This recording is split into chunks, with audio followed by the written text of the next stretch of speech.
L'appel à projet Architecture du XXe siècle a été l'occasion de faire collaborer différents acteurs qui souhaitaient étudier, comprendre et nourrir un projet de transformation du grand ensemble de Firmenich dans lequel nous sommes. Un premier groupe d'acteurs, c'est l'école d'architecture et l'université Jean Monnet de Saint-Étienne, qui depuis la fin des années 90 travaille sur les grands ensembles et leur évolution, et la fin des années 2000 travaille sur les situations de décroissance économique et démographique. En parallèle, l'Office public de l'habitat de Firmenich a sollicité l'Union sociale pour l'habitat, qui est partie prenante du programme Architecture du XXe siècle, les a sollicités pour de l'aide sur la réflexion qu'ils étaient en train de conduire sur la transformation de ce quartier-là.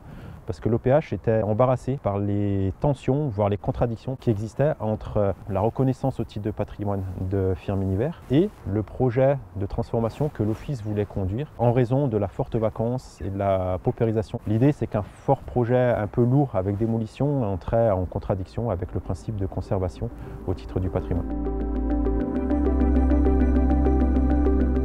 Nous avons essayé d'identifier ce qui, avec la situation particulière de Firmenich, pouvait participer de cette réflexion générale. Et c'est l'idée que les grands ensembles sont à la fois emblématiques du XXe et de la modernité, et qu'en même temps leur transformation actuelle ne peut pas se faire sans réfléchir aux questions de durabilité qui s'est posée. Donc en résumé, la problématique qu'on a posée et qu'on a travaillé ensuite tout le long du projet, c'était des grands ensembles construits dans le paradigme de la ville moderne. Peuvent-ils être saisis par un autre paradigme, celui de la ville durable? Est-ce souhaitable? Par qui? Pour qui? Puis comment le faire de manière pragmatique? Donc notre but, c'était vraiment de saisir Firmenich dans toute sa complexité, le construit et le social, les pratiques, les usages, etc. Donc on a fait plusieurs ateliers réunissant une équipe pluridisciplinaire.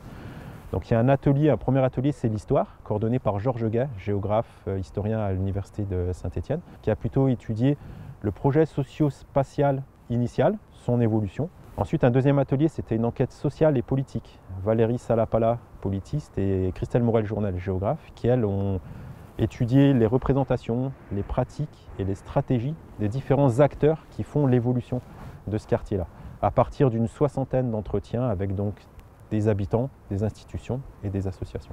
Un autre atelier, c'est celui plus technique des diagnostics architecturaux avec Jean-Michel Dutreuil, architecte, et puis diagnostics techniques avec Fazia Litoudert. Et là, il s'agissait d'un peu de faire un état des lieux de la situation de Firmenich, d'évaluer les conforts et de mesurer le potentiel de durabilité de ce quartier-là. Et enfin, deux ateliers de recherche par le projet avec toutes les échelles mobilisées, du logement au grand paysage, et avec un chiffrage financier de la proposition de transformation qui était faite. Il s'agissait de démontrer que dans ce site, les différents objectifs qui semblaient initialement contradictoires puissent aboutir à quelque chose de cohérent. Ces objectifs, quels sont-ils? C'est un objectif lié à l'amélioration des conforts, de la valeur d'usage, de la qualité du cadre de vie, puisque ces logements sont obsolètes, sont vieillissants, etc. L'autre est un objectif social, faire en sorte que les populations puissent, si elles le souhaitent, rester en place, malgré les travaux. Et le troisième est un objectif patrimonial.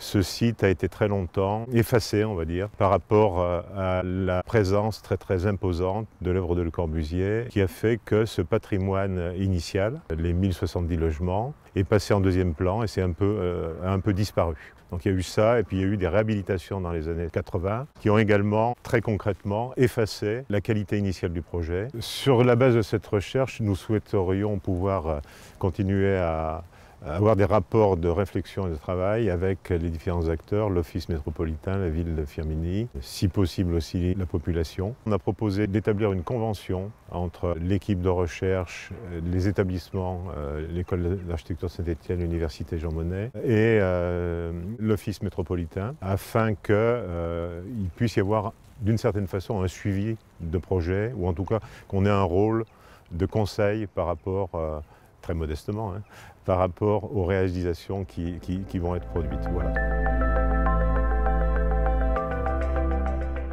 Nous souhaitons vraiment que l'esprit initial du projet de Marcel Roux, André Sive et Charles Delfante soit maintenu. Initialement, c'était l'idée d'une ville blanche qu'ils souhaitaient, en contraste avec la ville noire de Firmenich après la sortie de la guerre. Une de nos craintes, c'est qu'il y ait une série d'opérations avec une volonté d'expression trop immédiate, de volonté de chaque architecte s'exprimer.